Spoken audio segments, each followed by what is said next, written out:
Syrian leaders say American strikes in their country will be considered an act of aggression. On Wednesday, Barack Obama announced a broad US air assault on Islamic State jihadists inside both Syria and Iraq.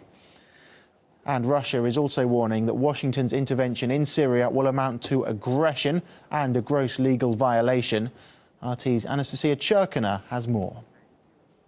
Abiding by international law in principle is a very clear concept, but in reality it's apparently fine to interpret liberally every once in a while. The US did get asked for help by Iraq to fight against ISIS, also known as Islamic State. The government of Iraq has invited the United States of America and asked for help. It has asked for help from the United States. It has asked for help from its neighbors, from other countries in the region. And under international law, when a country is invaded and a country invites somebody to come in and help them, we have every right in the world to respond to that request. But no such request or approval of airstrikes ever came from Syria, whose territory the U.S. will now bomb, because there are Islamic State members there too. Unfortunately, the president it continues to talk about opposing President Assad, and frankly, Assad can be a big help, and I think along with Iran. Another approval for airstrikes that was not requested was that of the U.S. Congress representing the American people.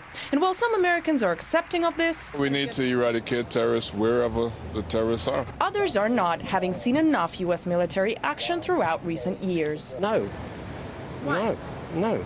I don't think you should be bombing, dropping bombs on another sovereign country, period, unless they agree to it or ask you to. In fact, the Syrian government has actually said any airstrikes would be considered an act of aggression. The opinion of the international community, such as the UN Security Council, has also been nonchalantly brushed aside by Washington, while even America's key Western ally, Great Britain, has yet to announce what, if any, line of action it will be taking when it comes to the airstrikes over Syria. Just because we see something that's horrific doesn't necessarily mean that our elected leaders or our government knows best how to deal with it. So sometimes it's better to take a step back. But taking a step back when it comes to military escapades in the Middle East is a position the U.S. has proven not to be a fan of, with yet another military action plan raising more concerns than potentially being a solution. From the legitimacy of striking over Syria without the approval of Damascus, the U.S. Congress, or any international body, to the scope, timeline, and consequences of the newly announced operations to come in the Middle East,